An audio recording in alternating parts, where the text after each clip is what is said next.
बंदी छोड़ सतगुरु रामपाल जी भगवान की जय हो। परमपिता परमेश्वर, सारी सृष्टि के रचनहार, कुल मालिक, असंख्य ब्रह्मांडों के रचयिता, जगत गुरु संत शिरोमणि सतगुरु रामपाल जी परमेश्वर जी के चरण कमल में हम सभी सत्सेवक भाई बहन जो लाइव देख रहे हैं और जो यहाँ ब्यावर की साध संगति में बैठे हुए हैं, हम सभी का अपने गुरुदेव भगवान के चरण कमलों में कोटि कोटि दंडवत प्रणाम। और आप सभी लाइव देख रहे और यहां बैठे हुए भाई बहनों को सत साहिब। पुण्यात्मा दया परमपिता परमेश्वर जी की, जिनके आशीर्वाद से आज आप और हम सभी भाई बहन एक मंच साध संगति के नीचे एकत्रित हैं। उस परमपिता परमेश्वर अविनाशी सतगुरुदेव भगवान की महिमा करने के लिए बैठे हुए हैं। ये इस कलयुग की पिछली पीढ़ी में आप और हम सभी आत्माओं पे एक विशेष मेहर है, और ये मेहर उस परमेश्वर की आप और हम सभी आत्माओं पे इसी प्रकार से बनी रहे, इसकी हम सभी भाई बहन सतगुरुदेव जी से कोटि कोटि दंडवत करते हुए हम उनसे याचना करते हैं। आज 20 नवंबर है और आप सभी भाई बहनों को दास थोड़ा सा सूचित करना चाहेगा कि जैसे आज यहाँ पे साध संगति हो रही है, ठीक ऐसे ही मध्य प्रदेश के कटनी जिले में भी आज साध संगति है। बहन पूजा दासी, बहन रेखा दासी और भगत राजकुमार दास जी को सतगुरुदेव भगवान जी ने निमित्त बनाया है। कल हमारे जो बड़े भाई हैं सतलोक आश्रम मैनेजमेंट हरियाणा वाले, उस साध संगति और धार्मिक भंडारे को रुकवाने के लिए लगभग 500 के आसपास भगत भाई बहन इकट्ठे होके, वहां का नामदान संचालक, वहां का कोऑर्डिनेटर और 500 भगत इकट्ठे होके कटनी जिले के एसपी कार्यालय में पहुंच गए और वहां पे उस बहन के खिलाफ उन्होंने मुकदमा दर्ज करवा दिया कि ये संगत को लूटती है और ये हमारे गुरुदेव के जो सत्संग होते हैं उनको काट छाट के भक्तों को ये भ्रमित करते हैं और यहाँ पे धार्मिक भंडारा करवाते हैं। 500 भगत मूर्खों का टोल वहां पे देखा देखी में गुरुदेव के ज्ञान को आधार ना बना के अपनी ही गुरु बहन के खिलाफ उन्होंने वहां पे कल एफआईआर करवाई और उन्होंने मांग की कि साहब ये भंडारा नहीं होना चाहिए। तो वहां जो एसपी साहब थे उनका वीडियो मैंने कल शाम को 6 बजे आप सभी को लाइव में दिखाया था। एसपी साहब ने कहा कि भाई ये तो तुम्हारा आपसी मामला है, तुम लोगों को तो पूजा पाठ करनी चाहिए, तुम यहां पे भीड़ लेके आ गए। उनको धमकाया उन्होंने कि तुमको तो पूजा पाठ करनी चाहिए, ये तो तुम्हारा संगत का आपसी मतभेद है और तुम यहां पे आ गए। फिर भी वो लोग नहीं माने और कहने लगे साहब ऐसा है वैसा है। तो एसपी साहब ने कहा कि ठीक है, मैं थाने से मैं कुछ पुलिस वालों को वहां भेजूंगा और मैं इसकी जांच पड़ताल करवाऊंगा। तो मैनेजमेंट वालों को लगा कि भाई इनके धार्मिक भंडारे बंद हो जाएंगे, हमने पुलिस प्रशासन पे दबाव बना दिया। लेकिन पुण्यात्माओं, वो 500 क्या, अगर 5000 भी इकट्ठे होके जाते तो भी परमपिता परमेश्वर सतगुरु रामपाल जी भगवान ने हम सत्सेवकों को साध संगति और धर्म भंडारे के माध्यम से 5वां यज्ञ पूर्ण करवाने के लिए हमें जो निमित्त बनाया है, इसको कोई रोक नहीं सकता, क्योंकि ये आप और हमारा कोई मनमाना आचरण नहीं है। ये सतगुरु रामपाल जी भगवान ने निमित्त बनाया है आप और हम सभी आत्माओं को। 500 आदमियों के जानने के बावजूद, उनके ज्ञापन देने के बावजूद, एफआईआर कटवाने के बावजूद आज वहां पे इस समय बंदी छोड़ को भोग भी लग रहा है और वहां पे साध संगति भी चल रही है। कोई पुलिस वाला वहां पे नहीं गया। यह समर्थता है हमारे गुरुदेव भगवान की और परमपिता परमेश्वर ने आप और हम सभी सत्सेवक भाई बहनों को विश्वास दिलाया है कि बच्चों मैं तुम्हारे साथ में हूं और ये मेरे मिशन का एक अहम हिस्सा है साध संगति और ये धर्म भंडारा। इसको धरती पे कोई रोक नहीं पाएगा, क्योंकि ये सत्य का मार्ग है, ये धर्म का मार्ग है, इसमें सत्य की ही यहां पे विजय होगी, कोई रोक नहीं पाएगा। मनमाना आचरण, शास्त्र विरुद्ध आचरण इस मार्ग में बिल्कुल नहीं चलेगा। इसीलिए उस परमात्मा ने 27 साल से जो ज्ञान दिया, आज हिसार की छोटी जेल में बैठ के परमेश्वर उस ज्ञान की परीक्षा ले रहा है। और संगत में 2 ग्रुप बन गए, एक ग्रुप ज्ञानाधारी और एक ग्रुप देखा देखी और भेड़ चाल में चलने वाला। वो राजनीतियां करेंगे, आरक्षणों में शामिल होंगे, गैंगस्टरों की सीबीआई जांच करवाएंगे, कुपात्रों को ज्योति पाठ और दान का पैसा देंगे, रक्तदान, देह दान, पता नहीं क्या क्या आडंबर। वो कुक्रम हमसे बरवाला कांड के बाद में हमारे ही बड़े भाई बहनों ने जिनको हम बहुत ऊंची क्वालिटी के भगत माना करते थे कि ये तो सारनामी है, अरे ये तो मास्टर जी हैं, 60 साल की उम्र हो गई, अब कौन सा इनका दिमाग फेल होगा, अरे ये तो गुरुजी का भाई है, अरे गुरुजी की बेटी, ये कौन सा उल्टा काम करेगी। इस चक्कर में हमने ज्ञान को आधार ना बना के और पूज्य गुरुदेव जी के कलयुगी परिवार की देखा देखी भेड़ चाल में चलते हुए और बड़े बड़े समझे जाने वाले वो सारनामी भगत जिनको ज्ञान की छींट नहीं लगी, उनको देख के 7 साल से संगत ने अपना कर्म और धर्म नष्ट कर लिया, गुरु वचन को तोड़ दिया। भक्ति मार्ग में गुरु वचन और गुरु मर्यादा से बढ़ के कोई दूसरी चीज नहीं होती है। और गुरु वचन और गुरु मर्यादा को पिछले 7 वर्षों से काल भगवान के निमित्त होके सतलोक आश्रम मैनेजमेंट हरियाणा वाले, नामदान संचालक, कोऑर्डिनेटर और पूज्य गुरुदेव जी का वो कलयुगी परिवार जिसमें बेटा बेटी भाई बंधु रिश्तेदार जवाई सभी लोग आते हैं, सबने संगत की मर्यादा छिन्न भिन्न करवाई। और यही कारण है कि उस बंदी छोड़ की शरण में आने के बावजूद और ये सत भक्ति, ये मंत्र लेने के बावजूद पुण्यात्माओं, आज हमारे भगत भाई बहन, वो भगत भाई बहन जो सतलोक आश्रम मैनेजमेंट हरियाणा के पीछे आज भी आंख बंद करके चल रहे हैं, उनकी अकाल मौतें हो रही हैं। आए दिन सारनामी लोग गाड़ियों के नीचे आके मर रहे हैं, कोई ट्रेन से कट के मर रहा है, कोई फांसी खा के मर रहा है, कोई नहर में कूद के मर रहा है, कोई जहर पी के मर रहा है। क्यों? क्योंकि मर्यादा में नहीं है। और मर्यादा नहीं तो चाहे आप गुरुजी की गोद में जाके बैठ जाओ, परमेश्वर आपकी रक्षा नहीं करेगा, यह मालिक का विधान है। वरना 650 साल पहले भी तो यही भगवान था, यही ज्ञान था, यही मंत्र थे, यही मर्यादा थी, यही आरती थी। क्यों नहीं हम हुए पार?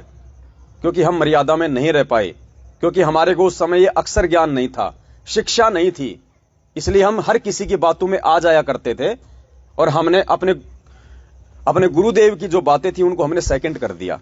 लेकिन आज परमेश्वर ने क्या कमी छोड़ी भाई? शिक्षा भगवान ने दे दी, टेक्नोलॉजी भगवान ने दे दी, विज्ञान भगवान ने दे दी, और इस समय भगवान ने आप और हमारे को जन्म दे दिया। ऊपर से परमेश्वर ने 27 वर्षों से ये अनमोल तत्व ज्ञान का पिटारा खोल दिया। आज क्या कमी रह गई जो आज भी हम वही हरकत कर रहे हैं जो 650 साल पहले थी? देखा देखी, भेड़ चाल। और यही नतीजा है कि आज उस बंदी छोड़ की शरण में आने के बाद परमात्मा कहते हैं मेरे भगत को काल नहीं उठा सकता। ये गुरुदेव का वचन है और परमात्मा कहते हैं साध वचन पलटे नहीं, चाहे पलट जाए ब्रह्मांड। पूज्य गुरुदेव सतगुरु रामपाल जी, भगवान का वचन फैल नहीं हो सकता, धरती आकाश फैल हो सकते हैं। परमेश्वर ने स्पष्ट बोल रखा है अपने सत्संगों में कि मेरे भगत की अकाल मौत नहीं हो सकती, मेरे भगत को काल नहीं उठा सकता। और उसके बावजूद यदि आज सार नाम प्राप्त भक्तों की अकाल मौत हो रही है, पुण्यात्माओं आप जी विचार कर सकते हैं कि किस प्रकार से गुरु वचन को तोड़ा जा रहा है। आपको कुछ गुरुदेव के सत्संग दिखाते हैं, उसके बाद आपको एक कंफर्म हो जाएगा कि क्या हो रहा है संगत में। सुनिए, ये परमपिता परमेश्वर सतगुरु रामपाल जी भगवान का सत्संग, उनका ये वचन है। क्या कह रहे हैं परमात्मा? आपको एक और गाइडलाइन दी जाती है, आपको एक और हिदायत दी जाती है कि जब आप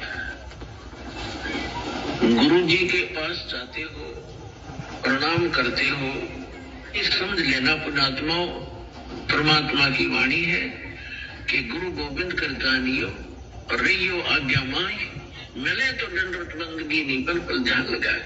अब जैसे आप यहाँ से जाओगे शरीर छोड़ के, ये तो छूटेगा, आपको मालूम है सबको। हम चाहते तो नहीं है कभी मृत्यु हो, लेकिन यह तो होगी वो मालिक के आधार पे। आप अब तो आप भक्त होगी, आपकी मृत्यु तो भगवान कबीर साहब के हाथ में, आप कहोगे तब होगी, कई बार कह लोगे तब होगी। अब काल नहीं मार सकता आपको, अकाल मृत्यु नहीं मर सकते आप अगर नियम ठीक रखोगे। आपको एक और गाइडलाइन दी जाती। अब सुनिए पुण्यात्मा, आप यहाँ से जाओगे शरीर छोड़ के, ये तो छूटेगा, आपको मालूम है सबको। हम चाहते तो नहीं है कभी मृत्यु हो, लेकिन यह तो होगी होगी वो मालिक के आधार पे। अब तो आप भक्त होगे, आपकी मृत्यु तो भगवान कबीर साहब के हाथ में। आप कहोगे तब होगी, कई बार कह लोगे तब होगी। अब काल नहीं मार सकता आपको, अकाल मृत्यु नहीं मर सकते आप अगर नियम ठीक रखोगे। अगर आप नियम ठीक रखोगे तो अकाल मौत नहीं हो सकती, आपको काल नहीं मार सकता। आप चाहोगे उस समय आपकी मौत होगी। ये गुरुदेव भगवान का वचन है। फिर आए दिन संगत क्यों मर रही भाई? रोड एक्सीडेंट में, कोई फांसी खाके, कोई जहर खाके, कोई मुंडका आश्रम में टैंक की सफाई करते करते जहरीली गैस से मर रहा है। उसका क्या खंड था भैया? जो आश्रम में सेवा कर रहा है उसका क्या खंड हो सकता था? लेकिन उस आश्रम में जाना ही अपने आप को खंडित करना। इनके फर्जी आश्रमों में जाना, जो इन्होंने गांव गांव शहर शहर में संगत के दान के पैसों से और बिना गुरु आदेश के मनमाना आचरण करते हुए जो इन्होंने फर्जी आश्रम खोल रखे हैं, ये मनमाना आचरण है, गुरुदेव भगवान का आदेश नहीं है। हमारे गुरुदेव को 1994 से 2014 तक क्या परमपिता परमेश्वर सतगुरु रामपाल जी भगवान ने कोई दूसरा आश्रम खोला था? 27 वर्षों में गुरुदेव ने कहीं कोई दूसरा आश्रम नहीं खोला। जिस आश्रम में गुरुदेव रहते थे उसी में सत्संग करते थे। उसके अलावा परमात्मा का दूसरा कोई आश्रम नहीं था। एक क्रोथाश्रम था जो सरकार की कस्टडी में था। 27 साल से परमात्मा ज्ञान दे रहे थे, वो भी जगह जगह आश्रम खोल सकते थे। बिहार में खोल देते, बंगाल में खोल देते, अमेरिका में खोल देते, कहीं नहीं खोला परमात्मा ने। क्यों नहीं खोला? इसका रीजन आपको बताएंगे खुद गुरुदेव के मुख कमल से। क्या गुरुदेव ने पिछले 27 साल से कहीं कोई नामदान केंद्र खोला था? कहीं नहीं खोला परमात्मा ने। मालिक भी खोल देते, भैया अमेरिका में खोल दो, जापान में खोल दो, पाकिस्तान में खोल दो, जैसे आज खोल दिए जगह जगह 500 दुकानें राशन की तरह गली गली में अपने धार्मिक धंधे के लिए। क्यों नहीं खोले उस परमात्मा ने? इसके पीछे एक बहुत गहरा एक कारण है। और वो क्या कारण है? गुरुदेव का ये सत्संग। ये सत्संग सुनिए जिसमें परमात्मा कह रहे हैं कि ये संतों के काम नहीं होते कि 25-25 आश्रम खोल के बैठ जाए। ये मूर्खों के काम होते हैं, जिनको ज्ञान नहीं है, ये उनके काम होते हैं। ये बच्चों जैसी हरकतें संतों के काम नहीं है। गुरुदेव ने कहा कि एक आश्रम होना चाहिए, उसमें प्यार प्रेम से रहो ताकि देश और दुनिया पे भी उसका असर पड़े। ये बात गुरुदेव ने कब कही? 2004 के सत्संग में। अब वो परमात्मा यदि आज जगह जगह आश्रम खोलता है तो मालिक का वचन फैल होता है। सुनिए पहले ये सत्संग परमात्मा का।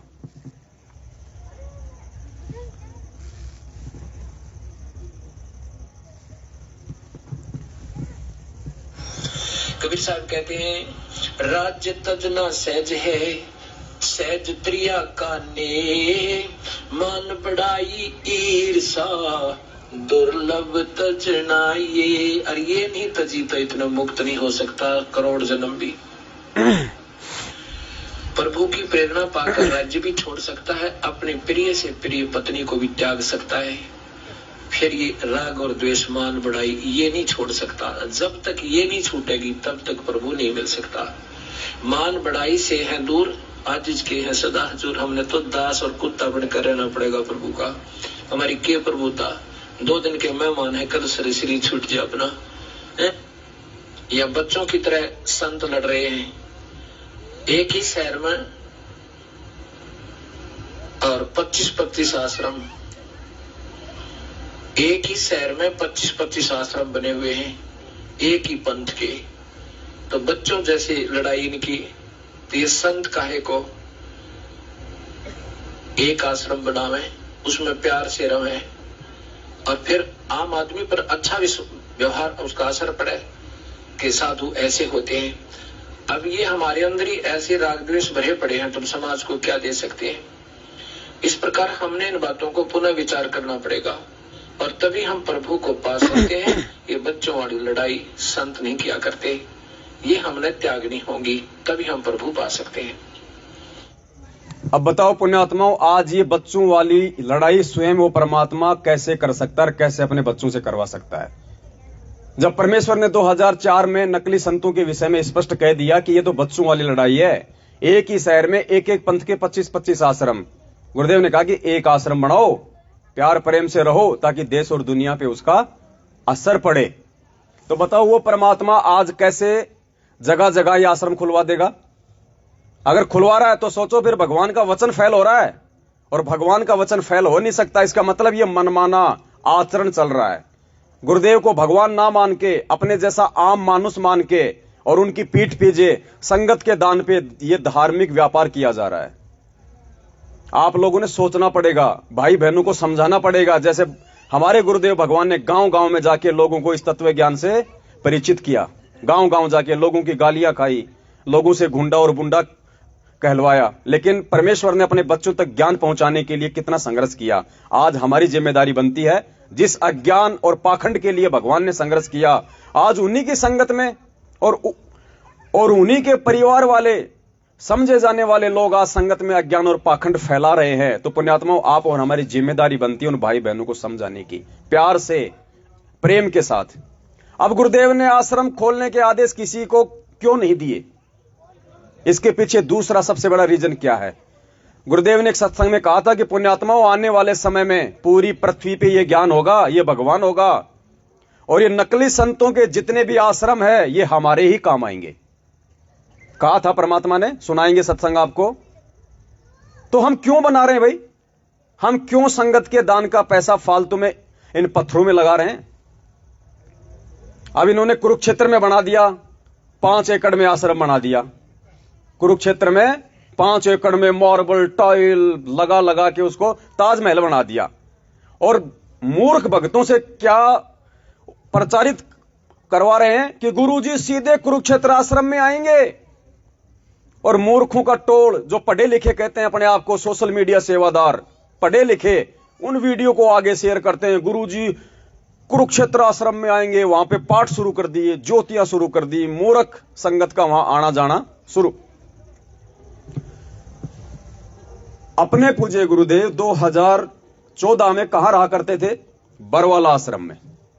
और बरवाला आश्रम 16 एकड़ में फैला हुआ था। कितने में? 16 एकड़ में।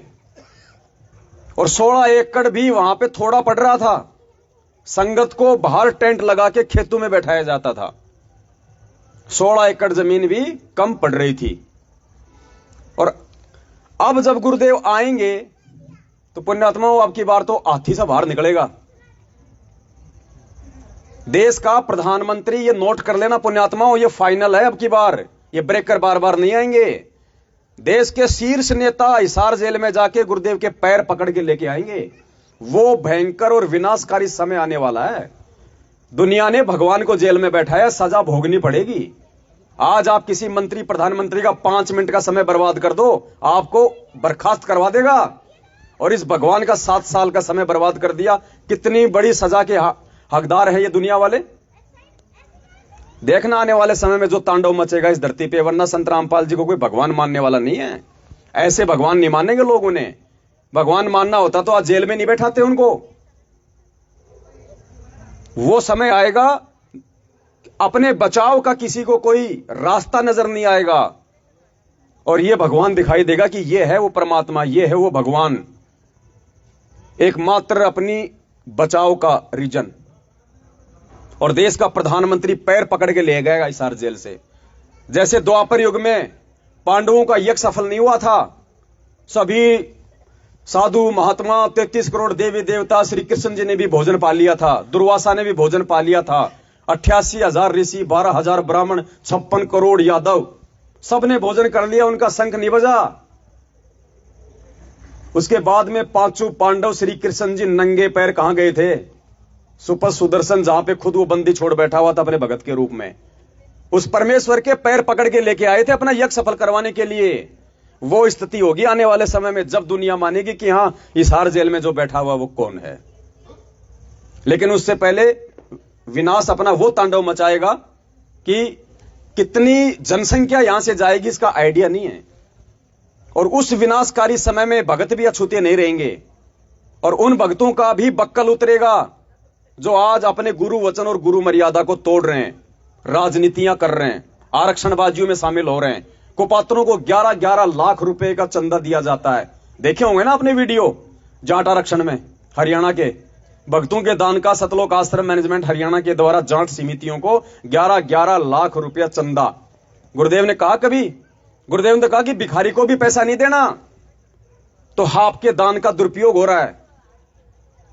आप अपने गुरु वचन को तोड़ रहे हो। गुरु बिन माला फेरते, गुरु बिन देते दान, गुरु बिन दोनों निष्फल है, चाहे पूछो वेद पुराण। और उसी का नतीजा संगत आज भोग रही है। तो गुरुदेव ने कहा कि आने वाले समय में ये नकली संतों के आश्रम हमारे उन भक्तों के काम आएंगे जिन्होंने ये आश्रम बनवाए। जब वो इस ज्ञान से जुड़ जाएंगे तो ये आश्रम हमारे काम आएंगे। चाहे जय गुरुदेव जी का हो, चाहे धन सतगुरु का हो, चाहे राधा स्वामी का हो, कोई भी पंथ संत हो, ये आप और हमारे ही काम आएंगे। इसलिए उस परमात्मा ने कहीं कोई आश्रम नहीं बनवाया। जिस आश्रम में रहा करते थे उसी आश्रम के अलावा, इसका जिक्र परमात्मा ने अपने सत्संगों में किया हुआ है। सब कुछ परमात्मा ने खोल के बताया हुआ है।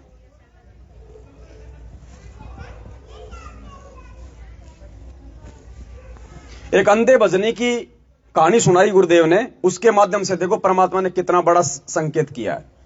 परमात्मा हमने समझने पड़ेंगे संकेत, परमात्मा खुल के नहीं कहेंगे। अगर आज भी परमात्मा अगर हमारे को स्पष्ट बोल देंगे कि मैं कबीर हूं, तो फिर ज्ञान देने का फायदा क्या हुआ? हमारे को शिक्षित करने का फायदा क्या हुआ? शास्त्र दिखाने का फायदा क्या हुआ? फिर ये तत्व ज्ञान देने का फायदा क्या हुआ? आज भी परमात्मा ने अगर सीधा सीधा बोलना कि मैं कबीर हूं, कभी नहीं बोलेगा। और जो उसकी अच्छी अधिकारी हंस आत्मा होगी वो संकेत को समझ जाएगी। परमात्मा क्या कहते हैं? शब्द सैन सतगुरु की पहचानी, वो पाया अटल सुहाग रे। अटल सुहाग वो कबीर परमात्मा, वो सतलोक, वो मोक्ष, वही आत्मा प्राप्त करेगी जो अपने गुरुदेव के सत्संग रूपी संकेतों को समझेगी। क्योंकि सत्संगों में ही सारे इशारे कर रखे हैं भगवान ने। तो यहां पे इस अंधे भजनी की कहानी के माध्यम से परमात्मा ने स्पष्ट कर दिया कि आने वाले समय में ये नकली संतों के आश्रम हमारे ही काम आएंगे। इसलिए गुरुदेव भगवान ने 27 साल में कभी कोई आश्रम कहीं नहीं बनवाया। और इन्होंने बनवा डाले क्यों? क्योंकि इनको अपने गुरुदेव भगवान पे विश्वास नहीं, उनके वचन पे विश्वास नहीं, क्योंकि ये गुरु को मानुष मानते हैं। इसलिए गरीबदास जी महाराज ने कहा कि गुरु मानुष कर जानते वो नर कहिए अंध ओए दुखी संसार में।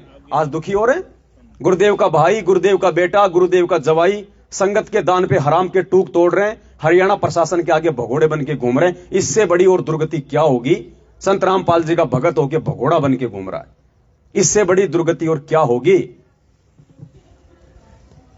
इनकी सच्चाई का पता लग जाएगा, इनसे दूर हो जाएगी। ये एकले बैठे पाओ सांझे की तरह। एक अंधा भजनी था और वो रोज आकर गांव में किसी न किसी का बैठ जाता, 10-20 आदमियों ने नवाजो सबने भजन सुनाऊंगा।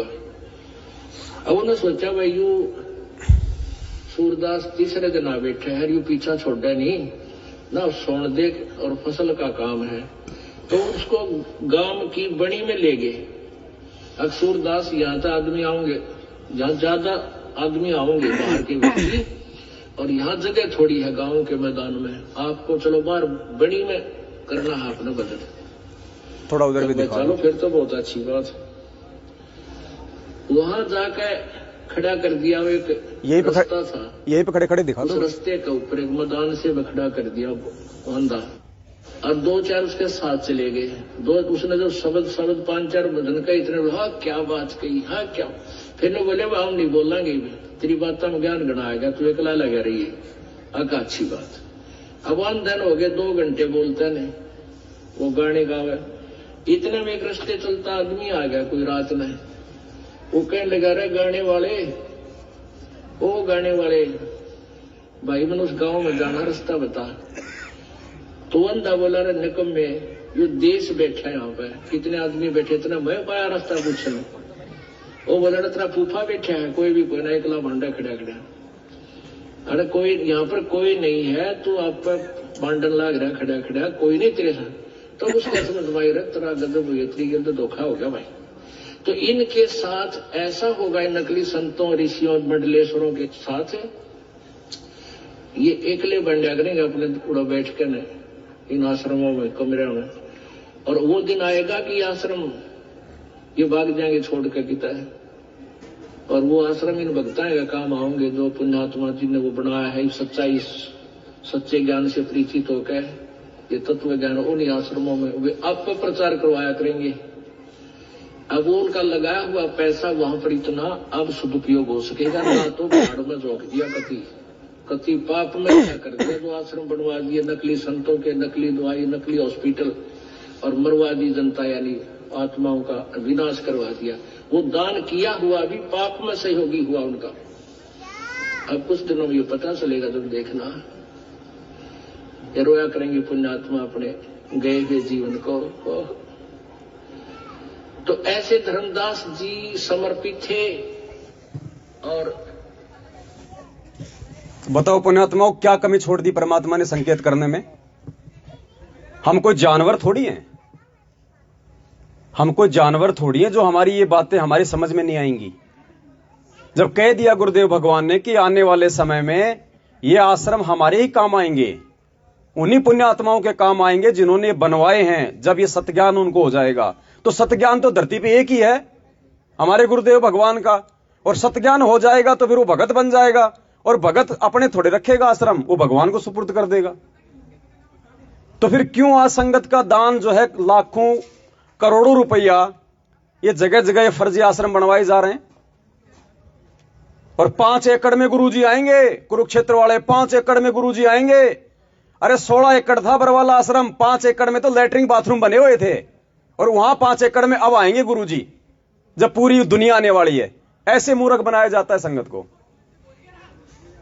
तो पुण्यात्माओं संभलो, ये लास्ट मौका दिया है भगवान ने साध संगतियों के माध्यम से अपनी गलतियां स्वीकार करने का। परमात्मा कहते हैं एक बाल पे 2 छक्के, और जीवन में 2 मौके किसी भाग्यशाली को मिलते हैं। ये दूसरा मौका दिया हमें परमात्मा ने।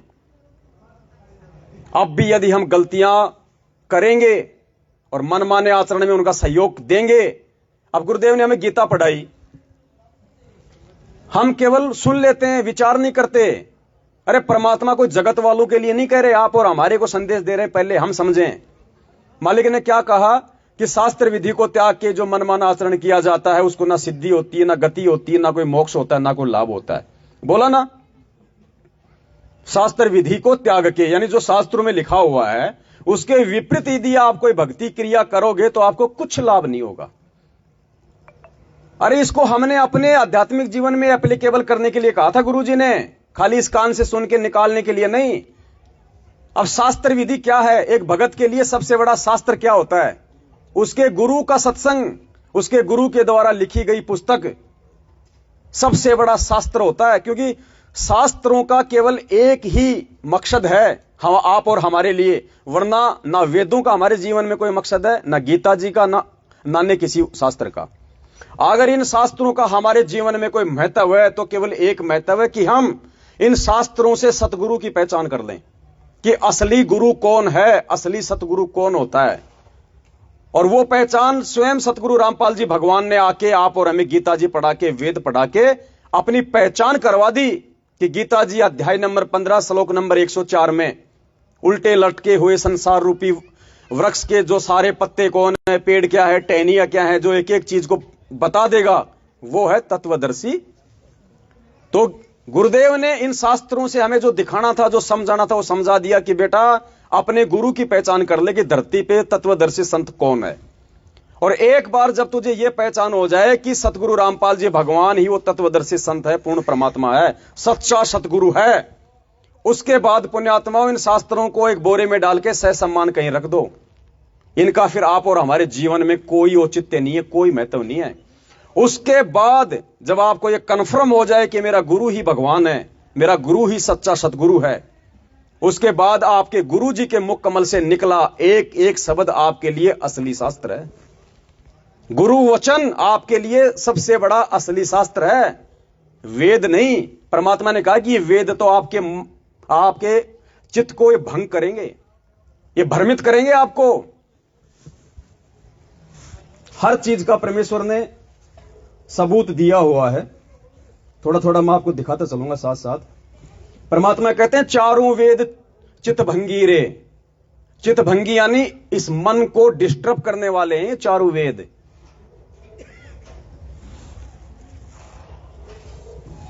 बोलो सतगुरुदेव की जय हो।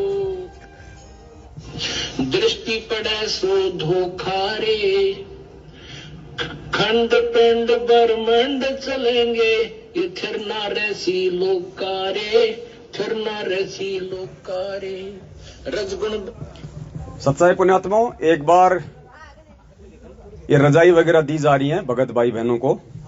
थोड़ा दिखाओ भगत जी, लाइव का ध्यान रखना, कोई उंगली ना लग जाए उस पे फिनिश वगैरह फिर इन पे ना। ये भाई बहनों को यहाँ पे रजाइयां वगैरह दी जा रही है हमारी बहनों के द्वारा, सेवादारों के द्वारा। तो एक बार सभी भाई बहन ले लें अपनी अपनी रजाई, अपने अपने पैरों पे डाल लें जिसको जहां भी सर्दी लग रही है, और उसके बाद फिर हम दोबारा से शांति से बैठ के अपनी साथ संगति में लगेंगे। एक बार दे दो बड़े भाई, सबको दे दो। और पुण्यात्माओं, दास ने 9:15 बजे लाइव आने के लिए कहा था आप सभी भगत भाई बहनों को। दास माफी चाहता है, 15-20 मिनट ऊपर हो गई। रीजन ये था कि दास को भंडारा करने में टाइम लग गया। क्यों टाइम लग गया? हमारे कालू जी कहां है भगत जी? कालू भगत जी, सतसाई भगत जी इधर आइए बड़े भैया, इधर आओ इधर आओ इधर आओ, दिखाओ भगत जी को, दिखाओ जरा शकल दिखाओ भगत जी की, भगत समाज को सतसाहिब करो सतसाहिब। ये हमारे कालू भगत जी हैं देवली से, ब्यावर से राजियावास से, यही मतलब ब्यावर के आसपास को राजियावास गांव होगा। ये कालू भगत जी हैं। और आज परमपिता परमेश्वर सतगुरु रामपाल जी भगवान ने भंडारे के लिए इनको निमित्त बनाया है। 1-2 हमारे और भगत भाई बहन थे। तो भगत जी को सबसे बड़ी चिंता यह थी कि भगत जी भंडारा कौन बनाएगा, भंडारा कौन बनाएगा, भगत जी हम हलवाई कर लें। तो दास ने कहा कि भैया हलवाई नहीं करेंगे, अनुपदेशी को हम भंडारे में प्रवेश नहीं होने देंगे। जो भी भंडारा बनेगा हम भाई बहन आपस में मिलकर बना लेंगे, स्वाद वो परमात्मा डालेगा। तो लास्ट तक थोड़ा विश्वास नहीं था शायद भगत जी को कि भाई कहीं कोई काम ना बिगड़ जाए, हमें परमात्मा ने जो जिम्मेदारी दी है उसमें कोई त्रुटि ना रह जाए। तो भगत जी को ये डर था, और होना भी चाहिए। तो भगत जी ने हिम्मत करके 2 बजे लगे, ये अकेले, 1-2 भगत जी और लगे, और इन्होंने अकेले ने खीर राम, हलवा राम, पूड़ी राम, सब्जी राम, मिर्ची राम, लड्डू राम, और क्या था, बहुत सारे आइटम इन्होंने अकेले ने बनाए जिन्होंने कभी बनाया नहीं। और पुण्यात्मा भंडारा इतना स्वादिष्ट बना, इतना स्वादिष्ट बना कि दास को 15 मिनट लेट हो गए खाते खाते। बंदी छोड़ सतगुरु रामपाल जी भगवान की। ये आपको यहाँ पे झूठ नहीं मिलेगा, क्योंकि ये साध संगतियां हैं, यहाँ पे भगवान विराजमान होते हैं। और जिस धार्मिक यज्ञ में वो परमात्मा हमारे गुरुदेव भगवान साक्षात किसी न किसी रूप में, चाहे वो सूक्ष्म रूप में, प्रत्यक्ष में, या फिर परोक्ष रूप में परमात्मा उपस्थित होता ही होता है। ये उनका विधान है कि जहां भी धार्मिक भंडारे होंगे वो परमात्मा अपने बच्चों को आशीर्वाद देने के लिए अवश्य आते हैं। वगैरह किसको चाहिए भगत जी? आगे सबके देखिए, इसका एक प्रमाण आपको बताते हैं ताकि आपको फिर ये विश्वास होगा कि जिस साध संगति में आज आप और हम बैठे हुए हैं, साक्षात बंदी छोड़ सतगुरु रामपाल जी भगवान सूक्ष्म रूप में आप और हम सभी आत्माओं को आशीर्वाद देने के लिए विराजमान हैं। क्योंकि उनकी अनुपस्थिति में धार्मिक भंडारे सफल नहीं हो सकते। उनकी अनुपस्थिति में ये 5वां यज्ञ जो काल भगवान ने भयंकर जाल पसार के पिछले 7 वर्षों से सतलोक आश्रम मैनेजमेंट हरियाणा को निमित्त बना के संगत का रुकवा रखा था, भगत भाई बहनों के कर्म फुड़वा दिए, वो हमें इतनी आसानी से कैसे 5वां यज्ञ पूर्ण करने देगा बिना इस परमात्मा की इस साध संगति और भंडारे में उपस्थिति के। तो परमेश्वर ने अपना विधान बताया कि जहां भी धार्मिक भंडारा होता है, जहां भी भगवान को भोग लगता है, वहां वो परमात्मा किसी न किसी रूप में अवश्य अपने भक्तों को आशीर्वाद देने के लिए पहुंच जाते हैं, हमें मालूम नहीं पड़ता।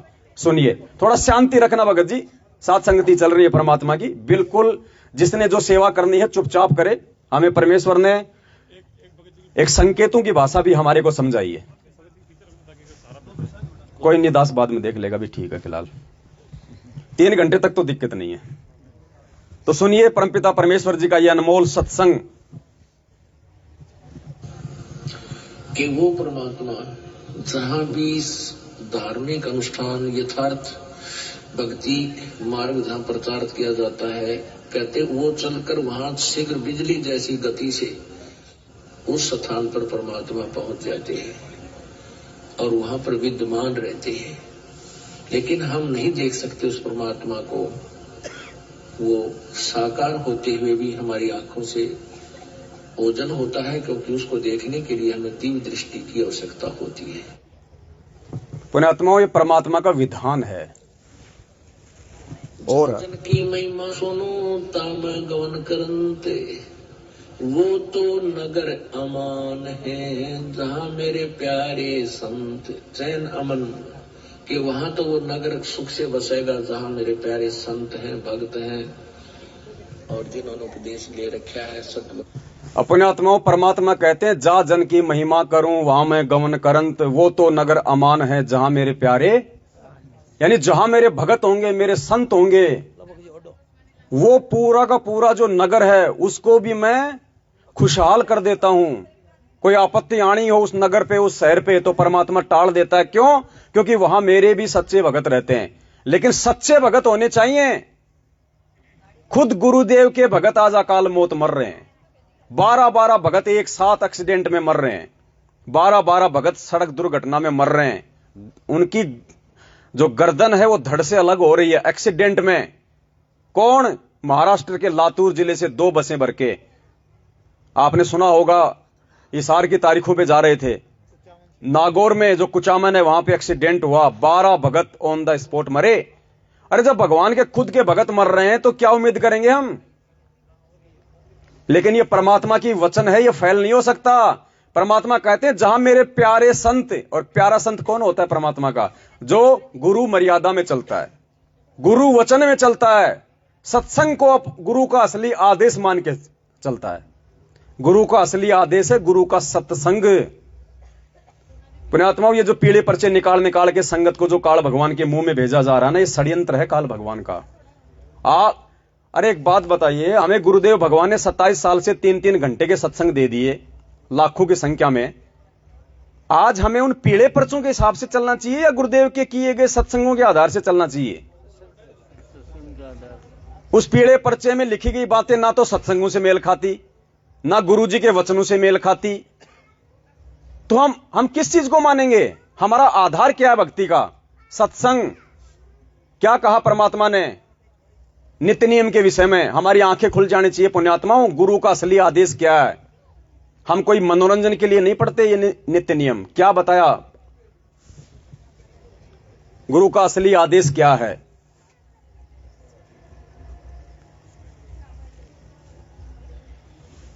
सुनिए ध्यान से। आप प्रतिदिन नित्य नियम करते हो, नित्य नियम सुबह वाले, और उसको आप केवल एक गीता वाले पाठ की तरह खींच देते हो, क्योंकि हमने सीडी पर रखी है, वो कैसेट पर रखी है, आप जी उसको सुनते हो, उसी के आधार से आपकी अब कुछ दिनों में आपके वो याद हो जाएंगे। तो उनको केवल प्रतिदिन पाठन करने मात्र से लाभ नहीं होगा। उसके अंदर क्या कुछ मालिक का आदेश है, आदेश, वो स्वाध्याय का ये करना का ये उद्देश्य होता है कि उसमें आदेश क्या दिया गया, उस पर हम खरे हैं कि नहीं, कितना ठीक चल रहे हैं। ये प्रतिदिन अपना टेम्परेचर खुद ही थर्मामीटर लाकर देख लेना चाहिए। इसलिए ये थर्मामीटर है। क्या है ये? थर्मामीटर। थर्मामीटर से क्या चेक किया जाता है? बुखार। तो परमात्मा कहते हैं तुम कितने भगत बने हो। नित्य नियम में जो वाणियां लिखी गई हैं, इस आधार से अपना मूल्यांकन तुम खुद कर लिया करो कि तुम कितने गुरु वचन पे चल रहे हो। क्या कहा परमात्मा ने? कहे कबीर पुकार के दोए बात लख ले, एक साहब की बंदगी और भूखों को कछू, और संगत में भंडारे बंद करवा दिए, 5वां यज्ञ बंद करवा दिया।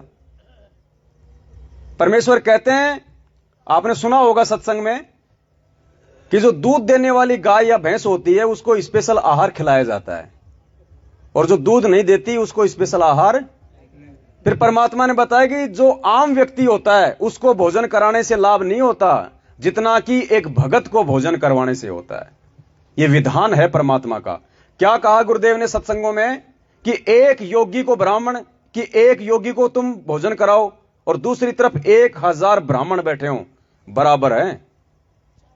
तो पुण्यात्माओं, यहां पे परमेश्वर के कितने योगी बैठे हैं? आप सभी वो योगी हैं, वो भगत हैं, उस परमेश्वर के संत हैं। आप उस परमात्मा के असली योगी। योगी यानी भगत, जो सच्ची भक्ति करता है। तो आज यहां पे जो धार्मिक भंडारा हुआ है, इसमें हम सबका सहयोग होगा, किसी का 2 रुपए, किसी का 10 रुपए, तो किसी का 100 रुपए। हम सब ने उस धार्मिक भंडारे में सहयोग किया और आपस में मिलकर भंडारा किया, तो हमने कितने योगियों को भोजन करवा दिया। एक भगत को भोजन करवाने का मतलब है 1000 ब्राह्मणों को भोजन। भगत होना चाहिए सच्चा, जो अपने अपने गुरुदेव के वचन पे चलता हो, पीले पर्चों पे नहीं, नकली ऑडियो पे नहीं, राजनीति करने वाला नहीं, 6 महीने में बीजेपी, 6 महीने में कांग्रेस, 6 महीने में ओम प्रकाश चौटाला नहीं, गुरु वचन पे चलने वाला।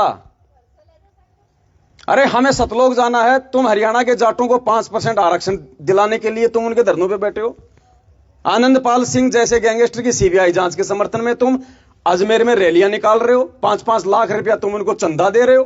क्या है ये गुरु वचन को तोड़ा जा रहा है। वो योगी नहीं है, असली योगी वो हैं जो गालियां खा रहे हैं, जो गुरुद्रोही की उपाधियां ले रहे हैं, जिनको डराया जाता है, जिनको धमकाया जाता है, जिनको मारा जाता है, फिर भी वो अपने मन में उनके प्रति कोई राग द्वेष नहीं रखते, किसी को अपने मुख से उल्टा नहीं बोलते, क्योंकि वो अपने गुरु वचन पे चलते हैं कि जो तो को काटा बोवे ताको बोतू, और तोहे फूल को फूल हैं वाको हैं। आवत गाड़ी एक है उल्टा हो अनेक, कहे कबीर ना उल्टी हो रहे एक की। कोई भी सत्सेवक आपने उसके मुख से गालियां नहीं सुनी होंगी, और उधर से 2 मिनट लगती है मां बहन करने में, उनको सुना नहीं सकता। यहां पे माता बहनें बैठी हैं। सारनामी लोगों ने दास के ऊपर जयपुर में आके हमला किया, आपने देखा होगा, लाल कर रखा है। प्रथम नाम के लायक नहीं है वो लोग अभी, जिनको हम बहुत बड़े भगत मान के चल रहे हैं। इसीलिए परमात्मा ने अपने सत्संगों में हमें बार बार संकेत किए थे। 4 साल वाले भगत और 40 साल वाले भगत की वो कहानी सुना के परमात्मा हमें संकेत दे रहे थे कि मूर्खो, ये जो घूमते रहते हैं मेरे चारों तरफ ये बंदूकें ले लेके, इनको तोप मत समझो, ये भगत नहीं है, ये मेरे जी का जंजाल है। परमात्मा ने सत्संगों में कहा हुआ है कि जो हजारों जो किलोमीटर से चल के आते हैं वो मेरी प्यारी आत्मा है, वो मेरा सत्संग रूपी दूध पीने आते हैं, जो हजारों किलोमीटर से आते हैं। और जो यहां रहते हैं वो चीचड़ हैं, चीचड़, जो गाय और भैंस के थनों के लग जाते हैं उसका खून चूसते हैं। गुरुदेव ने कहा कि ये चीचड़ हैं ये। इसलिए भगवान ने वो कथा सुनाई थी कि इस बहम में ना रहना कि ये गुरु जी का भाई है, ये गुरु जी का जवाई है, ये गुरु जी का बेटा है, ये गुरु जी की बेटी है।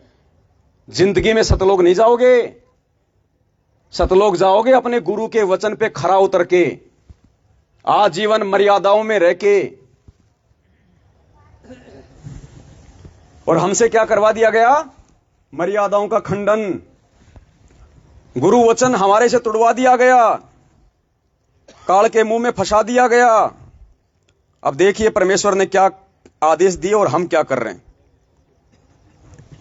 4 सत्संग सुनाऊंगा, छोटे छोटे ध्यान से सुनना, समझ में आ जाएगा किस प्रकार से काल भगवान ने सतलोक आश्रम मैनेजमेंट हरियाणा को और पूज्य गुरुदेव जी के उस कलियुगी परिवार को निमित्त बना के संगत पे अपना ब्रह्मास्त्र चलाया, सबकी मर्यादा तोड़वा दी, सबको गुरु वचन से दूर कर दिया, सबके घरों में अकाल मौत, लड़ाई झगड़े। राजनीति के विषय में क्या कहा परमात्मा ने? 27 साल से परमेश्वर सत्संग करके जेल गए हैं। कभी भी परमेश्वर ने किसी भी सत्संग में जिक्र किया कि बेटा कांग्रेस को वोट देना, बीजेपी को वोट देना, किसी भी पार्टी को वोट देना है? सुना आपने किसी भी सत्संग में? और जेल जाते ही हमारे से गुरुजी का नाम लेके उन पीले पर्चों में सतगुरुदेव की जय। आज हिसार जेल से सतगुरुदेव जी का आदेश आया है कि अगले 3 महीने में हरियाणा में बीजेपी के चुनाव हैं, हमने बीजेपी को वोट डालना है। फलानी जगह कांग्रेस को चुनाव हैं, हमने भूपेंद्र सिंह हुड्डा को वोट डालने हैं, सपोर्ट करना है। हमारे को परमेश्वर के बच्चों को राजनेताओं का कुत्ता बना दिया और हम बन गए कुत्ते। क्यों? क्योंकि हम गुरु वचन को नहीं जान पाए, नहीं पहचान पाए। कोई समझा रहा था तो हम उसकी सुन नहीं पाए। क्या कहा परमात्मा ने? और फिर विचार करना कि आप लोगों को कैसे वो बड़े बड़े समझे जाने वाले भगत, वो कोऑर्डिनेटर, नामदान, संचालक, जिनमें 2 कौड़ी का ज्ञान नहीं है, कैसे उन्होंने संगत को काल के मुंह में झोंक दिया।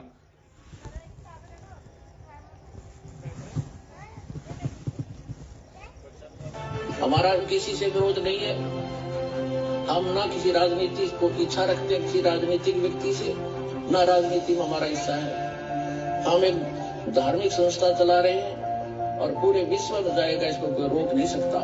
जैसे इस मार्ग का कोई विरोध करेगा, भगवान का मार्ग है। गुरुदेव कह रहे हैं ना हमारा किसी राजनेता से संबंध है, ना किसी राजनीति से, हम धार्मिक व्यक्ति हैं और धार्मिक संस्था चलाते हैं। आगे देखिए।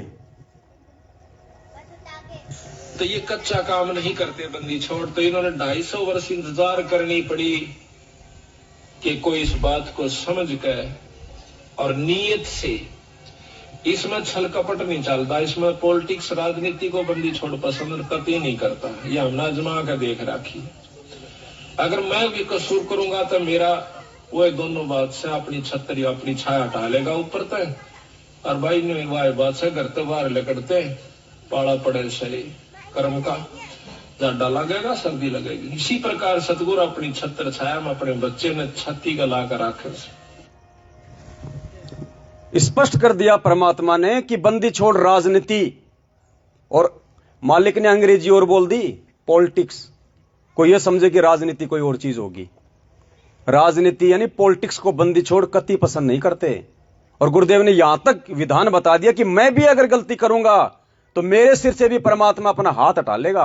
तो फिर आप और हमारे जैसे 2 कौड़ी के जीवों की औकात क्या जो हम गुरु वचन को तोड़ के मोक्ष प्राप्त कर लेंगे? हम गुरु वचन को तोड़ के मौत प्राप्त कर सकते हैं, मोक्ष नहीं।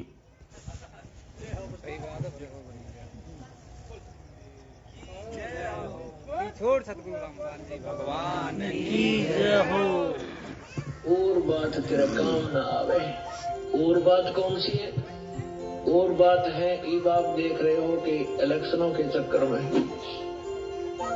कितनी भाग दौड़ हो रही है। अच्छा तो ठीक है, जो इलेक्शन लड़ रहे हैं वो तो ठीक दुखी, कहीं मंडली बना करके भाई फलाना जीतेगा ना, वो नहीं जीत सकता ना भाई, पक्की बात है ना ले सड़क, सारा दिन ये गप्पे, कुछ लेना न देना। तो ऐसे ही फिर और बातें किसी और जगह सुना शुरू कर देंगे, भाई ऐसा सुना है, हमने तो ना सुना भाई, रख सुना क्यों नहीं? यानी एक बात का इतना लंबा इतिहास बना देंगे, 2 घंटे में उनका फैसला नहीं हो, उठ के चल पड़ेगा। तो परमात्मा कहते हैं ये जो बातें हैं ये तेरा काम नहीं आवे। संतों के पास जा, वो अमृतवाणी समझ, उनसे वो ज्ञान ग्रहण कर, फिर भगवान की चर्चा कर, जहां बैठे वही परमेश्वर की चर्चा कर, ताकि जो सुना उसके भी उद्धार हो, उसकी आत्मा निर्मल हो। तो इसलिए भगवान कहते हैं और बात तेरा काम ना आवे। और संत क्या देगा आपको? वो चीज देगा जो कोई भी नहीं दे सकता।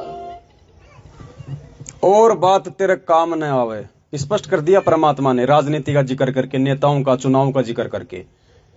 अब जब हमें गुरुदेव का आदेश बता के इन आश्रमों में, फर्जी आश्रमों में इकट्ठा किया, कभी बीजेपी को वोट दिलवाने के लिए, कभी कांग्रेस को वोट दिलवाने के लिए, तो हम क्या चर्चा करेंगे वहां पे उन आश्रमों में? यार गुरुजी का आदेश है यार बीजेपी, और भाई बोलो हाँ, अरे मैं तो बीजेपी का, वैसे मैं तो पक्का आदमी हूं यार, तो गुरुजी ने और भी पक्का कर दिया, मैं तो देता ही बीजेपी को आया हूं। कोई क्या चर्चा कर रहा, क्या चर्चा हो रही है वहां पे? और गुरुदेव कहते हैं नालायको, ये चर्चा नहीं करनी चाहिए। भगत ने परमात्मा की चर्चा करनी चाहिए, मालिक की महिमा का गुणगान करना चाहिए। तो देखो काल भगवान ने किस प्रकार से अपना ब्रह्मास्त्र चलाया। पुण्यात्मा वो सामने नहीं आता ना, इसलिए वो अपने एजेंटों को भेजेगा हमें तोड़ने के लिए। और एजेंट धरती पे सतलोक आश्रम मैनेजमेंट हरियाणा के रूप में उसने भेज दिया। ये इतिहास गवाह है। और ये तो जोर का समय है, फाइनल आत्माओं के पार होने का समय। इस समय वो चद्र ओढ़ के नहीं सो रहा होगा, क्योंकि चौथा युग उसने खुद ने मांगा था परमात्मा से कि परमेश्वर 3 युगों में जीव कम ले जाना, चौथे में जितने मर्जी ले जाना। तो क्या आज काल भगवान चादर ओढ़ के सोएगा क्या, जब उसका भोजन उसके मुख से जा रहा है? आज तो बिल्कुल 1000 रूप बना के घूम रहा होगा तोड़ने के लिए।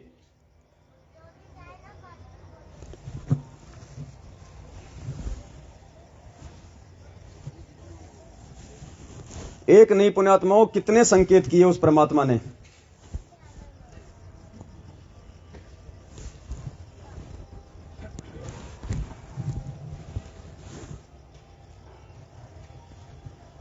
संत होके और इन राजाओं के पीछे या मंत्रियों के पीछे या इन अधिकारियों के पीछे फिरता है वो संत नहीं है।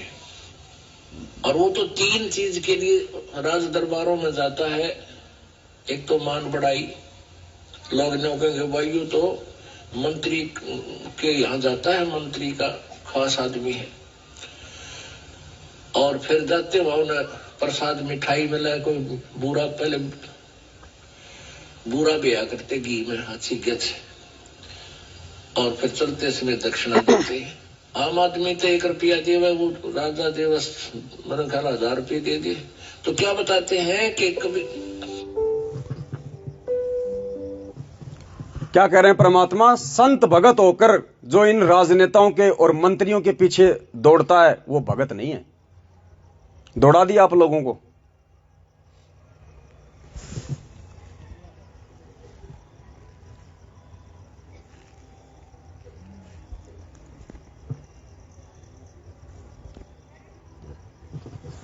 अब आपको वीडियो दिखाते हैं मध्य प्रदेश के भोपाल का, जहां का स्टेट कोऑर्डिनेटर लठबाज, गाड़ीबाज, गेंडा स्वामी, बेसन साहू, विष्णु साहू,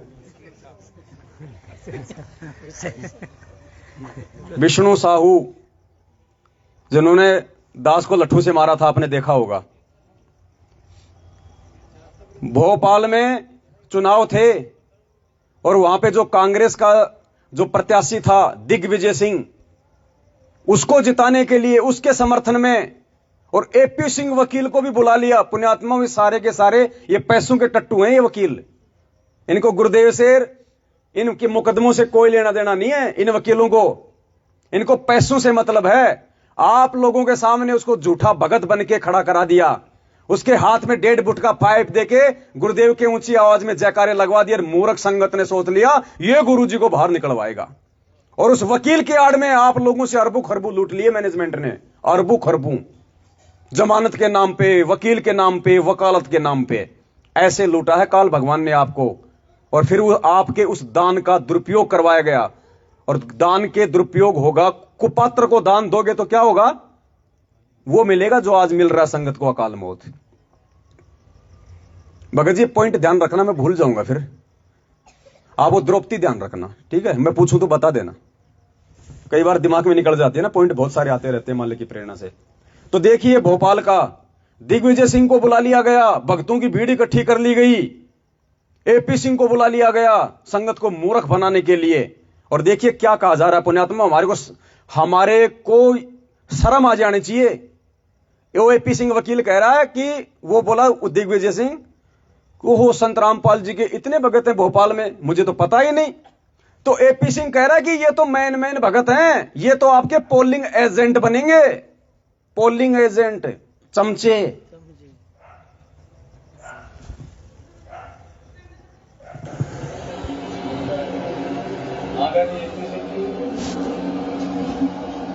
आदरणीय विष्णुदास जी, हमारे रामपाल जी महाराज के सभी आदरणीय अनुयायी भाइयों और बहनों,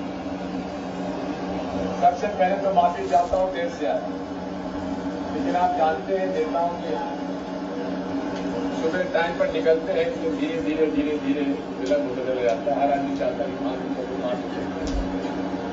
रामपाल जी महाराज के इतने शिष्य होंगे मुझे तो अंदाजा भी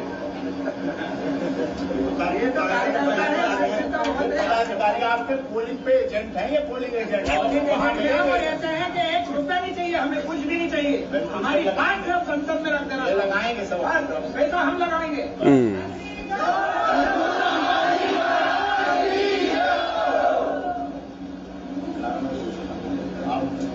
आप जीतने के बाद बोलिएगा बेशक, बंदी छोड़ सतगुरु रामपाल जी महाराज की जगह, बंदी छोड़।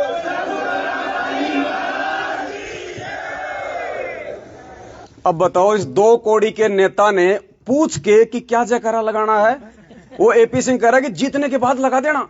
नहीं कर, बता बंदी छोड़ सतगुरु रामपाल जी महाराज की।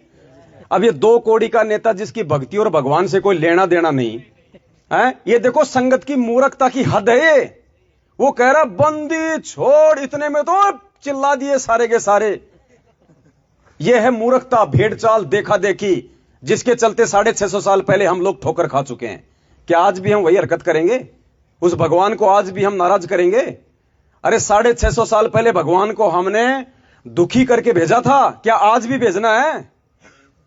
पुण्यात्मा, डूब के मरने की बात है ये। इसलिए भगवान ने ये न्यारा पंथ छांट दिया, ये अपने सत्सेवक बच्चों को छांट दिया उन्होंने अलग, कि जो मेरे अधिकारी हंस हैं वो मेरे ज्ञान से नीर और खीर का निबेरा कर लेंगे। कहे कबीर सोए जन मेरा, जो नीर खीर का, जो अधिकारी हंस होंगे, जो परमेश्वर के बच्चे होंगे। कौन से परमेश्वर के बच्चे? कौन बच्चे? वो बच्चे जिसके लिए परमेश्वर ने वाणी कही है कि गोता मारूं स्वर्ग में, जा बैठूं पाताल, गरीब दास ढूंढता फिरूं अपने हीरे मोती।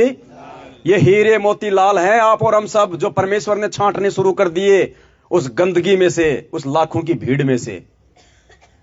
स्पष्ट परमेश्वर क्या कह रहे हैं और दिन रात भेड़ चाल में वो लोग क्या कर रहे हैं, उनको पता होने के बावजूद भी।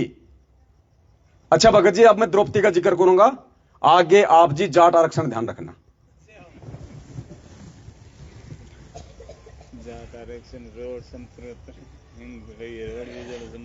ये सत्संग सुनना पुण्यात्माओं, हमने बहुत बार सुना होगा। 5 मिनट का, ज्यादा लंबा नहीं है, क्योंकि मुझे पता है ज्यादा सुनने की शक्ति रही नहीं भगत समाज में। अब ध्यान से सुनना, 5 मिनट का सत्संग है। बीच बीच में आपको दास बताएगा जहां भी पॉइंट होगा। आपकी आंखें फटी की फटी रह जाएंगी कि हम रोज सुनते हैं सत्संग, लेकिन समझ नहीं पाई। कितना बड़ा विधान बताया भगवान ने दान के विषय में, कितना बड़ा विधान बताया। ध्यान से सुनना। अब कई भक्त कहते हैं कि हमें कह रहा था कि आपकी गुरुजी तो अन्य किसी की हेल्प करने को मना करते हैं। नहीं, हेल्प करने का स्थान होता है, जैसे फल डागी की तरह, या सूखा पड़ गया, कोई एक्सीडेंट दुर्घटना होगी, वहां मदद करो। जैसे किसी भिखारी को दान नहीं देना। अब कोई अपना धंधा करके खाओगा, कुछ भगवान के गुण गाओगा, उसको मालिक के चरणों में लाओ, उसका नाम दिलाओ, उसको भक्ति कराओ, उसका उद्धार हो जाएगा।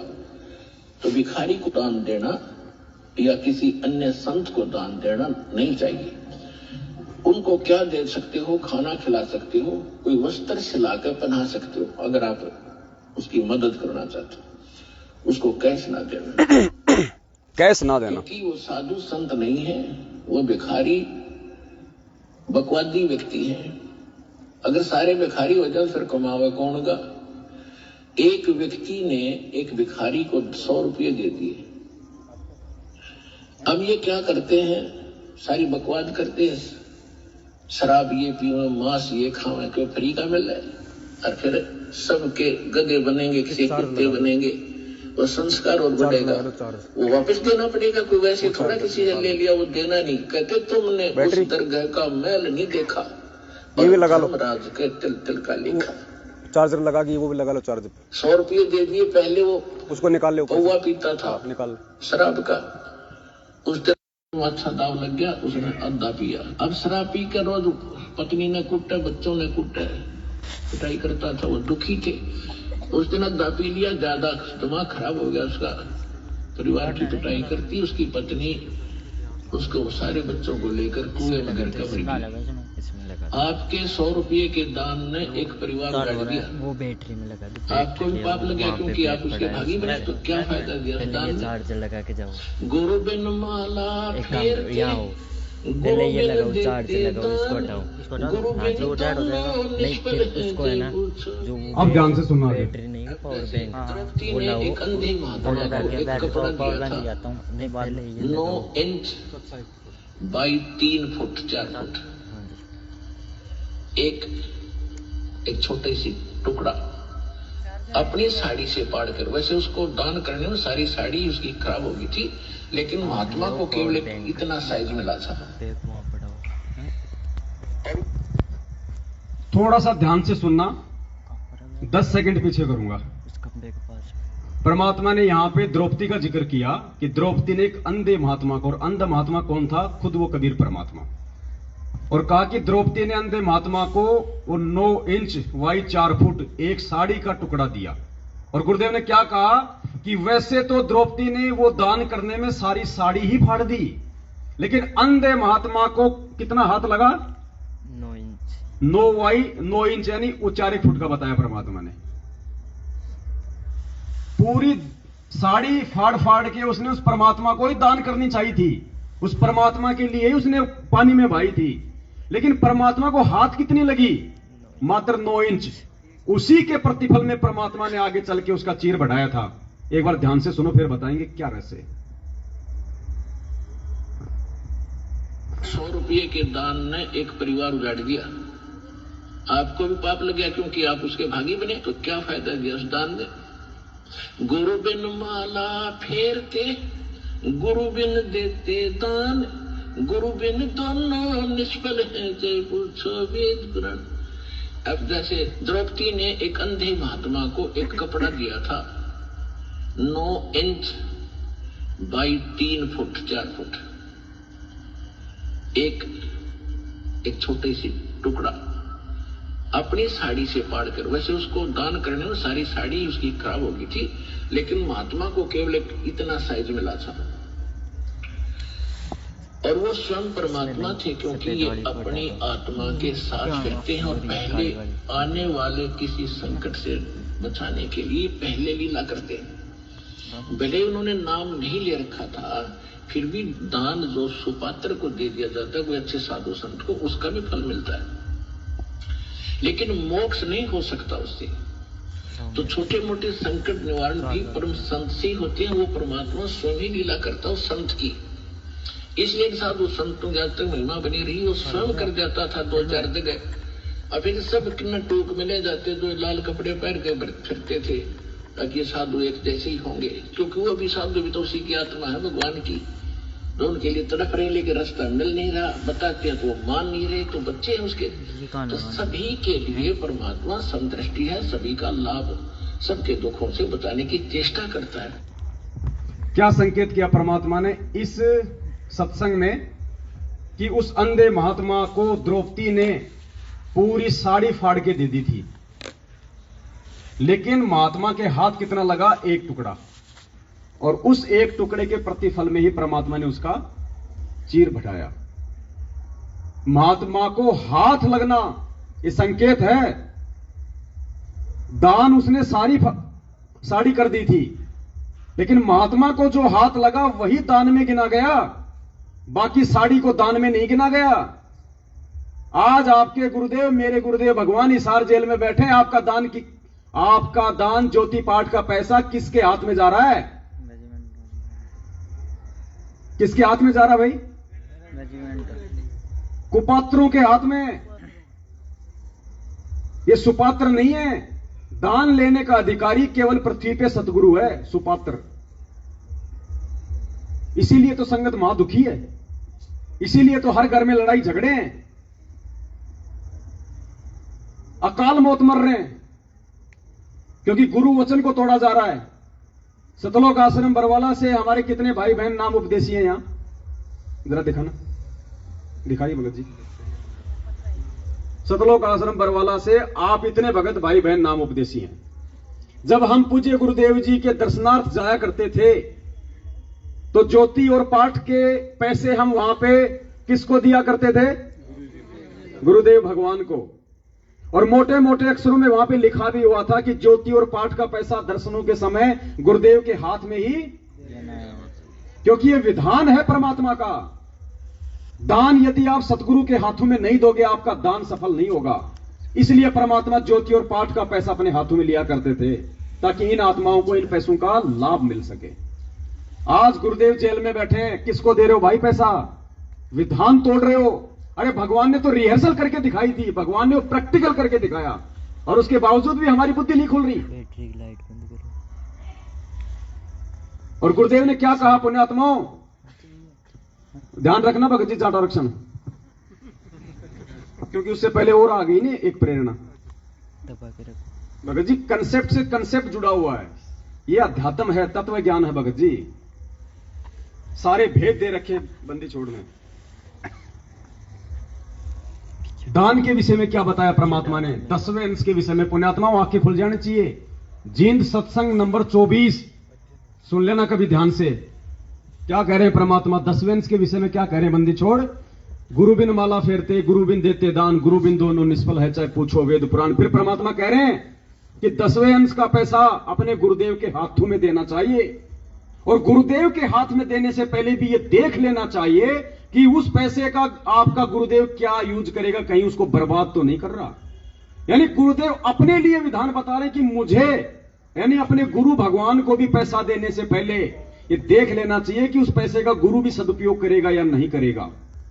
इतनी सावधानी भगवान ने बताई अपने हाथों में पैसा लेते समय, तो औरों को देते समय तो कितनी सावधानी रखनी होगी, सुनिए। क्योंकि मालिक को पता है, ये विधान है भगवान का कि भगत के दान का यदि दुरुपयोग हो गया उसको कष्ट उठाना पड़ेगा, विधान टूट जाएगा परमात्मा का। कहते 10वां अंश गुरु को दीजिए, बस जीवन जन्म सफल कर लीजिए। अपनी कमाई का 10वां हिस्सा गुरु को दीजिए। प्रथम गुरु पिछाड़ दे, गुरु कहाँ लगाता है, किस ढंग से प्रयोग करता है, कहीं खराब तो नहीं करता। तो जब उसको 10वां वंश गुरु को दीजिए। गुरुमुख प्राणी कोई ना दीजिए, हृदय नाम सदा रस पीजिए। बताओ भाई क्या करोगे अब आप? ये दान अंधे होके करने का था क्या? ये ज्योति पाठ का पैसा अंधे होके करने का था क्या? अरे गुरु बिन दान पुण्य जो कर ही मिथ्या होए कभू न फल ही, नहीं फलेगा भाई। परमात्मा का विधान है, चाहे तुम लाखों दे दो, अगर विधान तोड़ के दोगे उल्टा तुम्हें नुकसान उठाना पड़ेगा। ज्योति पाठ, ज्योति पाठ, ज्योति पाठ, क्या कहा परमात्मा ने पाठ के लिए?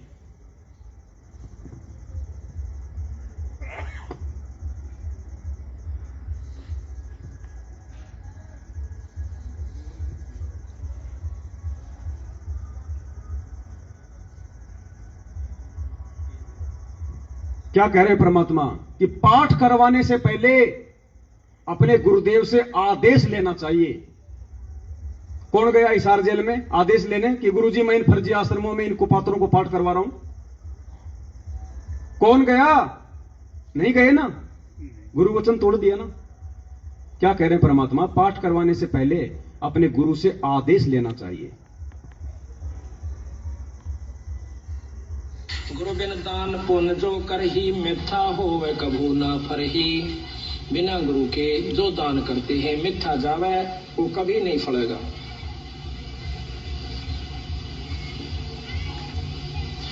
गुरु बिन होम यज्ञ जो साधे और 10 मन पातक लागे। गुरु बिन कोई पाठ कोई हवन ये नहीं करवाना चाहिए, गुरु की आज्ञा लेकर फिर करवाना चाहिए।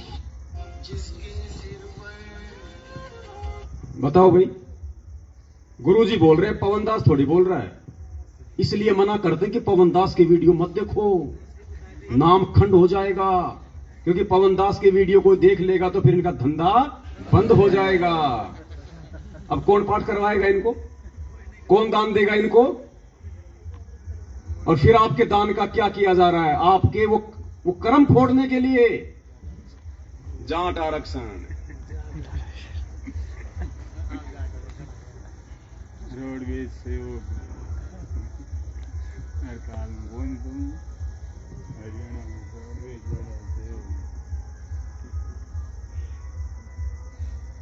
संत रामपाल जी का आपको समर्थन दिया, इस बारे में आपकी क्या राय है? हमारा संत रामपाल जी को उसकी संगत को बहुत बहुत धन्यवाद। और उन्होंने हमें आज 11 लाख रुपए चंदा देकर भी आंदोलन में भी मदद की। और मैं तो ये कहना चाहूंगा कि संत रामपाल जी के ऊपर भी जो जुल्म हुए, और उस जुल्म को जब भी उनके दर्शन करने उनके शरणार्थी जाते हैं तो उस पर भी तमाम अत्याचार किए जाते हैं, लाठियां बरसाई जाती है। सरकार उनको तंग कर रही, और जो आर्य समाज के उनके बीच में डिस्प्यूट है उसको भी दूर कराने की कोशिश करेंगे, क्योंकि हम खुद आर्य समाजी हैं। इन आर्य समाजियों ने तो टांट काट रखी है सारी।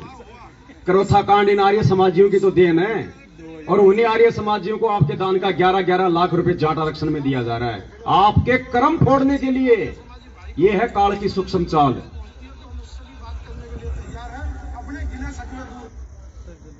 यह है पुण्यात्माओं काल भगवान की सूक्ष्म चाल, जिसके विषय में परिचित करवाने के लिए परमात्मा रातों को 2-2 बजे तक जाग के हमारे को सत्संग सुनाया करते थे। अब देखो कितनी मर्यादा है भक्ति में। गुरुदेव ने क्या बताया कि बेटा ये नियम नहीं है जो तुमने फार्म पे देख लिए, 11 नियम प्रथम नाम के, 34 नियम सतनाम के, ये नियम नहीं है, ये तो शुरुआत है। गुरुदेव ने बताया जैसे जैसे तुम इस ज्ञान मार्ग में आगे बढ़ोगे तुम्हें पता चलेगा। कुछ तो वो जो हमने फॉर्म पे लिख दिए, कुछ आप ये सत्संग सुनोगे, ये कथाएं सुनोगे, उससे आपको पता चलेगा। और फिर गुरुदेव ने क्या बताया, कुछ आप अपनी कॉमन सेंस से यानी बुद्धि के इस्तेमाल से भी तुम जान लोगे कि क्या क्या नियम है। और वो सत्संग वाले और कॉमन सेंस वाले तो गए बाढ़ में, जो फॉर्म पे लिखे हम तो वो ही नहीं समझ पा रहे।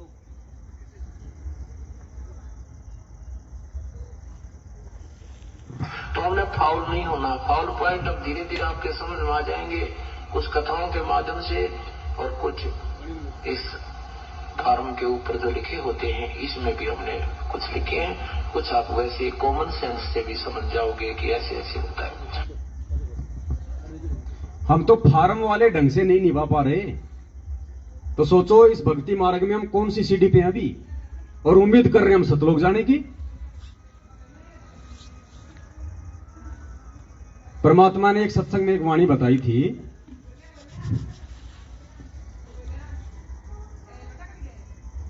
परमात्मा ने कहा था कि घण की चोरी करे, घण होता ना वो मारने वाला थोड़ा लोहार का, परमात्मा कहते हैं कि घण की चोरी करे और सुई करे दान, और छत पे चढ़ के देख रहा है सतगुरु आए नहीं लेके विमान।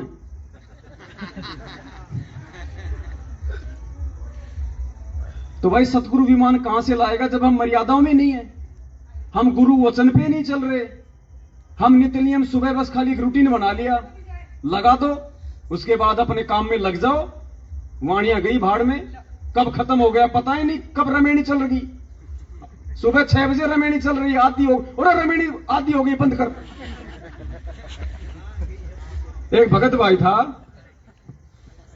उसने कहा कि भगत जी चमत्कार हो गया। मैं भाई क्या चमत्कार हो गया ऐसा? मैं चमत्कार तो खैर परमात्मा करता ही है, परंतु तो इस हिसाब से बोल रहा जैसे कोई विशेष चमत्कार हो गया हो। बोलो भगत जी, बोलो हमारे ओध में सुबह में पानी निकाल रहा था नीचा होके, और भगत जी नित्य नियम चल रहा था, और नित्य नियम चलता हुआ मोबाइल भगत जी ओध में गिर गया, और भगत जी 10 मिनट बाद निकाला, भगत जी नित्य नियम चल रहा था, चमत्कार हो गया। भाई बिल्कुल चमत्कार हो गया, लेकिन ये चमत्कार क्या तूने समझा? मगर तेरे साथ चमत्कार नहीं हुआ, ये मोबाइल के साथ चमत्कार हुआ है। मैंने कहा तू 10 मिनट तक ओध में कूद के दिखा, और तू फिर मेरे को बोलता हुआ बाहर निकल के दिखा। बोले भगत जी बात तो सही है, फिर मोबाइल कैसे बच गया? मैंने कहा नालायक, नित्य नियम मोबाइल करता, तू नहीं करता। वो नित्य नियम रोजाना मोबाइल करता, इसलिए भगवान ने उसको बचा दिया। तू करता नहीं, तू डाल के जेब में तू अपना और काम करता रहता है, ध्यान तेरा वाणियों में रहता नहीं तेरा। तो जो नित्य नियम करेगा उसी को तो भगवान बचाएगा। तो ये हाल है भगत जी संगत का। तो दास तो भगत जी आपको पता ही है, इसके अंदर ऐसे ऐसे हजारों वीडियो हैं, यहां पे 1 महीना बीत जाएगा, ये बातें खत्म नहीं होंगी। अब आप जो भगत भाई बहन हैं, आपको कोई भी किसी भी प्रकार की कोई शंका हो, कोई बात समझ में ना आ रही हो, देखो भगत जी साध संगतियां भगवान ने इसीलिए करवाई हैं कि हमारे संशय समाप्त हो जाएं। गुरु जी ने क्या बताया कि डॉक्टर से अगर कोई रोग छुपाएगा वो जिंदगी में सफल नहीं हो पाएगा। ये साध संगतियां हैं, अपनी जो कमजोरियां हैं पुण्यात्माओं, परमात्मा ने ये पासबुक रख दी हमारे सामने। साध संगति, आपकी कोई भी शंका है आध्यात्मिक, किसी भी प्रकार की कोई परमात्मा की कोई वाणी समझ में नहीं आ रही, गुरुदेव का कोई वो सत्संग समझ में नहीं आ रहा, भक्ति मार्ग में आपको कोई समस्या है कोई मर्यादाओं को लेके, तो आप जी निसंशय होकर अपनी बात को यहां रखिए। जितनी उस परमेश्वर ने दास को ये बुद्धि दी हुई है, उस आधार से गुरुदेव के सत्संगों के आधार से आपकी शंका का सत समाधान किया जाएगा। झूठ पाखंड का कोई काम नहीं है। नहीं पता होगा दास हाथ जोड़ लेगा, क्योंकि मान बढ़ाई का नहीं है मार्ग। दोषी हो जाएंगे भगवान के, और दोषी होने के लिए भक्ति नहीं कर रहे। ये संघर्ष दोषी होने के लिए नहीं कर रहे, ये संघर्ष हम ये देश छोड़ने के लिए कर रहे हैं, सतलोक जाने के लिए। तो निसंशय होके, यह सब अपने भाई बहन है भगत जी, शर्मा शर्मी का काम नहीं है कि मैं सबके सामने बोलूंगा तो रह जाओगे। फिर परमात्मा कहते हैं शंका सूल बबूल है, वो कांटे की तरह चुभेगी वो बात, तुम्हें भक्ति नहीं करने देगी। थोड़ा आगे आ जाओ भगत जी, यहां आके माइक हाथ में लेके, ताकि सबको सुनाई दे। बीच में बैठो, आराम से बैठो बैठो, कोई बात नहीं, पीला पर्चा नहीं निकलेगा, चिंता मत करो।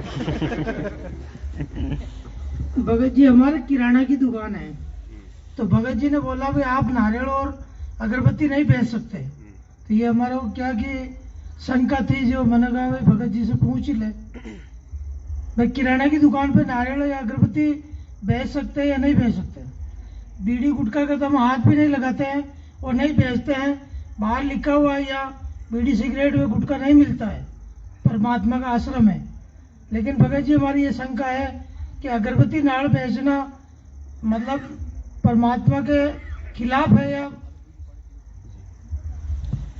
सतसाहिब भाई का सवाल आप सभी ने सुना, और परमेश्वर के ज्ञान आधार से जवाब ये है कि नारियल और जो अगरबत्ती है वो केवल पूजा पाठ में ही काम नहीं आती है। आज हमने यहां पे मच्छर भगाने के लिए भी अगरबत्ती का काम किया, लिया ना हमने काम में आज। और नारियल तो खाने के काम में लिया जाता है। आपने खीर राम खाई, उसमें क्या नारियल नहीं था? खोपरा था ना, हलवे में खोपरा डालते हैं ना। तो नारियल और जो ये है अगरबत्ती, ये आपको अपने सामान की दुकान पे बेचने में कोई दिक्कत नहीं भगत जी। हाँ, वो चीजें जो स्पेशली पूजा पाठ में ही काम आती है, जैसे एक भाई का शंका आई थी कि भगत जी मेरी जो है गारमेंट्स की दुकान है और मेरी दुकान के पास में कोई माता जी का मंदिर है, और जब नवरात्रे आते हैं तो भगत जी लोग माता जी की चुंदड़ी की डिमांड करते हैं। वो छोटी सी 1 फुट की बनाई जाती है। तो लो भगत जी मैं रख सकता हूं क्या? मैंने कहा भाई वो माता जी की चुंदड़ी दूसरे काम तो आती नहीं, वो माता जी के ही आती है, वो नहीं रखनी हमने, वो नहीं रखनी। बोल भगत जी ये प्रसाद रखो भैया। मखाने तो लोग नमकीन के साथ मिला के वैसे भी खा लेते हैं। लोग अपने बच्चों को राजी करने के लिए भी 5 रुपए के जो मखाने आते हैं, जो हमारे जो गुरुजी देते हैं, सफेद सफेद प्रसाद है, दिक्कत नहीं। वो तो हम भक्तों के भी आते हैं काम, माता जी के स्पेशली काम नहीं आते वो पूजा पाठ में। तो कुछ चीजें हैं जो हमने उस पाखंड पूजा को बढ़ावा देने के लिए नहीं रखनी है। बाकी कुछ चीजें ऐसी हैं जो पूजा पाठ के अलावा और भी बहुत सारी दैनिक जरूरतों में काम आती हैं, तो वो हमने रखनी, उसमें कोई दोष नहीं भगत जी। और कोई बात बताओ? बता दो भगत जी, फिर पता नहीं आप कब आओगे। अरे भाई, अरे रे है एक आदि हो रहा है। नहीं भगत जी, बस हमारी ये एक ही शंका थी। देखो भगत जी की एक थी, वो भी निकल गई आज। शंका घरवाली नहीं भगत जी। और कोई भगत भाई बहन आ जाओ, थोड़ा इधर, क्योंकि फिर वो भी आ जाएगा ना। जैसे ना घर में जैसे कि अकेले उपदेशी हैं, थोड़ा जोर से नजदीक से जी, अकेले उपदेशी हैं, तो जैसे मेरे भगतमती है, पहले तो विरोधी थी, लेकिन थोड़ा धीरे मालिक की दया से लाइन पे मतलब सत्संग सुनने लगे, तो मालिक प्रेरणा करते हैं। तो वो उसको पूछती है जैसे कि भाई है ना, हम मतलब से एक थाली में बैठ के मतलब खाना खा सकते नहीं खा सकते, ये थोड़ी समझ है। भगत जी की जो भगतमती है उन्होंने नाम नहीं लिया हुआ है, संकल्प दीक्षा ली हुई है। अच्छा, संकल्प दीक्षा ली हुई है। अच्छा, तो भगत जी ये कह रहे हैं कि हम लोग एक ही थाली में भोजन खा सकते हैं या नहीं खा सकते? बच्चे भी हैं। अच्छा, बच्चों की क्या उम्र है? देखिए, परमेश्वर के विधान अनुसार बच्चा यदि 3 साल का हो चुका है तो उस बच्चे को या तो नाम से जोड़ना पड़ेगा या उसको संकल्प दीक्षा से जोड़ना पड़ेगा। अगर 3 साल का आपका बच्चा यदि पार हो गया है तो या तो आप उसको संकल्प से जोड़ो या फिर आप उसको नाम दीक्षा, जो गुरुदेव के जो मतलब विधान अनुसार जब गुरुदेव आएंगे नाम तो उस समय मिलेगा, बाकी वर्तमान में जो संकल्प की जो विधि है या आप उसको संकल्प से जोड़ो। और अब भगत जी कह रहे हैं कि नाम उपदेशी, और मान लीजिए जिसने संकल्प ले लिया या जैसे कोई अनुपदेशी है, तो इसमें 2 बातें हैं। ने नाम लिया हुआ है, मेरी भक्तिमती ने नाम नहीं लिया हुआ, या मेरे बच्चों ने नाम नहीं लिया हुआ है, तो हमें एक थाली के अंदर भोजन नहीं करना है। और वैसे भी कॉमन सेंस की बात है, अगर 2 भगत भी हैं, अगर वो आराम से बैठे हैं, घर में 2-3 थालियां हैं, आराम से वो यदि 2 थालियों में खाना खाओ आराम से, वो एक मजबूरी होती है। एक थाली में जो खाना खाना वो एक वो मजबूरी हो सकती है कि हमारे पास में या तो कोई बर्तन नहीं है या और कोई साधन नहीं है, और दोनों अगर वो भगत हैं तो परमेश्वर ने कहा है कि भगत भगत की जूठन खा सकता है। चाय के लिए बोल देता हूँ। लेकिन जो अनुपदेशी है, कुछ चीजें ऐसी है भगत जी, वहां पे हम लोग अपना बचाव नहीं कर सकते, उस परमेश्वर को भी पता है। जैसे मान लीजिए मैं उपदेशी हूं, मेरी भक्तमती ने नाम नहीं लिया हुआ, तो कुछ जो पति पत्नी के बीच के जो रिश्ते होते हैं वहां भगत जी अगर वो पत्नी यदि उपदेशी है तो वो दोष उसको नहीं लगेगा यदि उसका पति अनुपदेशी है तो, और जो पति पत्नी व्यवहार यदि वो करते हैं तो उसमें उस बहन को दोष नहीं है, क्योंकि वो उसकी मजबूरी में आ जाता है। और वैसे किसी भी अनुपदेशी के साथ में हमने एक थाली में खाना नहीं खाना, मतलब एक दूसरे की जूठन हमने बिल्कुल नहीं खानी।